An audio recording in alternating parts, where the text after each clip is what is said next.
And lastly, to conclude this show, we will be going with the score predictions for the 2025 SEC title game. I can go first. All right.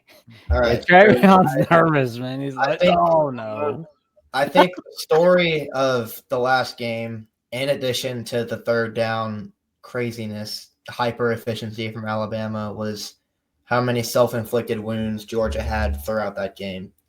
Whether it's the Nate Frazier fumble, the Talon Taylor drop, the Cash Jones 4th-and-1 disaster that just didn't have a chance in heck. All of those things just compounded. All of those missed opportunities ultimately end up costing you a game against a good team like Alabama. And, that's how football is. It's a couple plays that often make the difference. And maybe Georgia just has a mental block against Alabama that they don't have against other teams. And maybe they are just more prone to those types of errors against the Tide than they are against anybody else. But I think Georgia getting this team twice again in the same season, I don't expect them to shoot themselves in the foot that same way.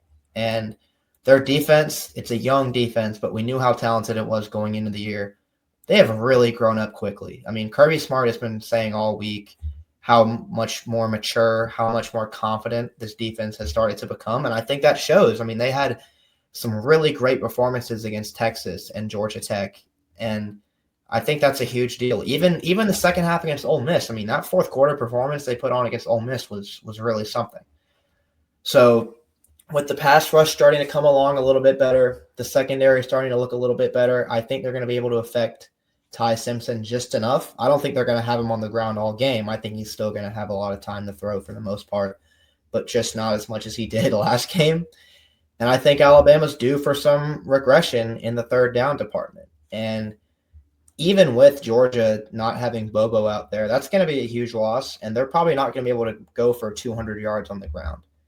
But I think if they can get to 130, 140, if they can just sustain a few drives and avoid falling down by a few possessions early, I feel pretty good about Georgia's chances to win this game. So I think it'll be a close one. It always is when these two teams play. There's so much talent on both sides of the ball. I'm going to be there personally. Me and my dad are going. I'm really excited about that. So I'm going to go. I said the same score with Matt on Monday on our show, and I'm going to stand on it. I'm going to say 24-20 Georgia. Kirby Smart improves to 2-7 all time against the Tide. What a great record.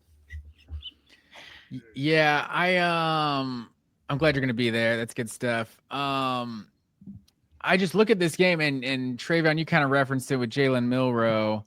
I pushed back on the whole narrative of Alabama just being the boogeyman of Georgia and Georgia having a mental issue about Alabama. It's like they're like a dynasty, like the best program in the country. Like, yeah, you're going to lose to them sometimes. Like they're like the best team around. They're beating a lot of teams, And then Kalen DeBoer beat Georgia one time. It's like, okay, now it's not just Nick Saban. And then Kalen DeBoer beat Georgia a second time. And now I'm like, okay, maybe it is just like a Bama thing. Because I feel this is a safe space. It's also the past. Jalen Milroe, I bashed Jalen Milroe so hard, man. I was just like, this dude's garbage. He can't play, whatever. And then he goes out and looks like the best player in college football against Georgia. And I'm like, okay, I was wrong about everything. And then he proceeds to have the exact type of season I expect him to have after the Georgia game. It was the weirdest thing ever. Same with Ty Simpson. Looked like the best quarterback in college football the first time these teams played. And you've watched this Alabama offense for the last month or so, and they just haven't had much of a rhythm. Like it hasn't looked great. They've just kind of found ways to win, although they did lose a couple of times, or I guess one time down the stretch. But I don't know. I look at these teams on paper. Alabama scored 30 points twice in conference play. Georgia's done it 5 times. Like just on paper, like this Georgia offense Georgia's defense is allowing under 100 yards, 96 yards a game in Power 5 matchups, Power 4 matchups. Alabama's given up 138 a game on the ground in Power 4 matchups. So I just look at this game on paper. Other than the turnover differential, it just looks like Georgia's the better team. But I don't know. I felt like that multiple times when it comes to Georgia, Alabama. So I think the biggest thing I'm going to base it off of is Kirby Smart is 3-0 in SEC championship rematches. Auburn 27, I guess it was national championship. rematches in general. Auburn in 2017, Alabama 2021, and then Texas in 2024.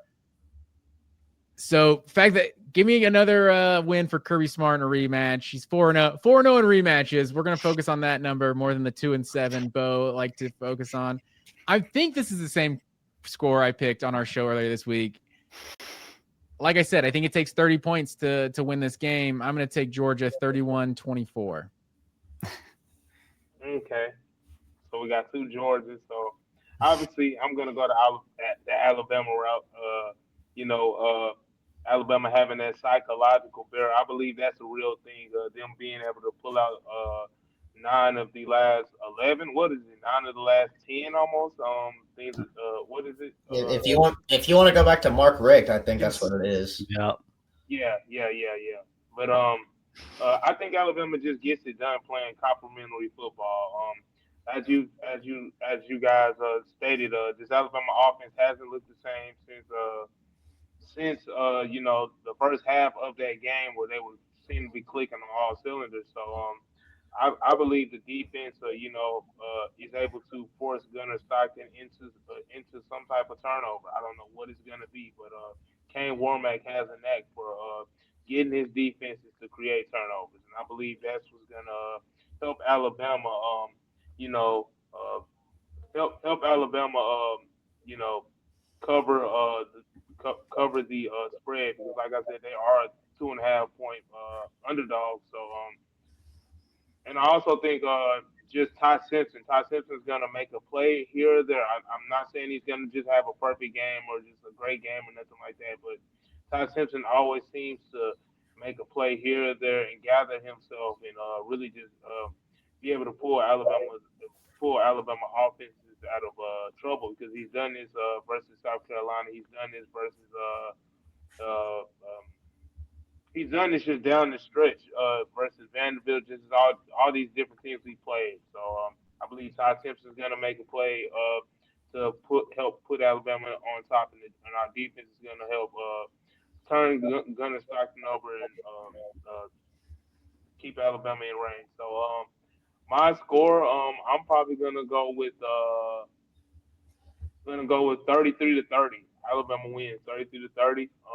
Kellen DeBoer in Alabama they move up to the third seed and get the home bye, and yeah, and that's just how it is. Bulldogs can't beat Alabama. I mean, that's just how it is. I mean, I'm sorry to say, but You're not wrong. They going did get the one. Yeah, They did get the one. man. We got a natty for it.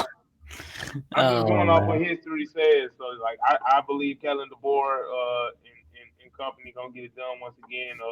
It's gonna be a team effort. So, complimentary football gets it done, and Alabama wins 33-30.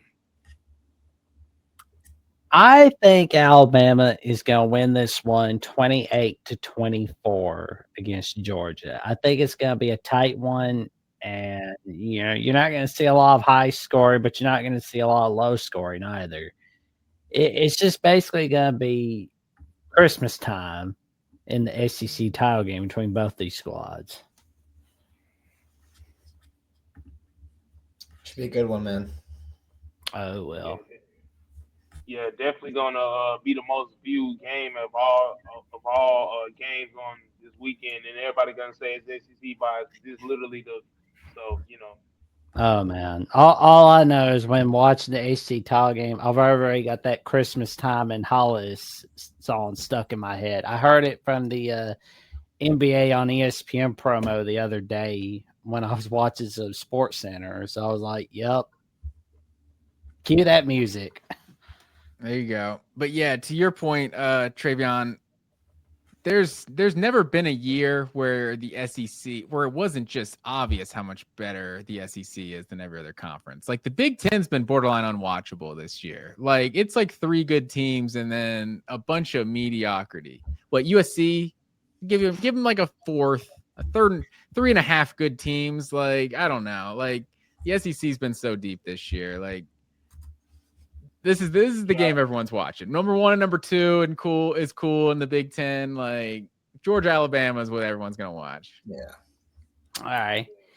Well, my IT guy was just texting me. He says it's going to be 34-27 Alabama, but we can only hope it'll be that high scoring. But yeah, it'll be a fun ride. It's going to be another exciting chapter of the Alabama-Georgia matchup. It's going to be a wild ride on Saturday, but it's like we talked about. Alabama's in either way, but don't push your luck. Come in, give your 100% against Georgia. Yeah, I definitely think it's gonna be a nail biter. The game to go well into the fourth quarter. And maybe the team who has the ball probably wins, or maybe we see a defensive stop or something like that. But it definitely should go down to the fourth quarter. Two well coached teams. I'm definitely expecting to see another classic between the two for sure.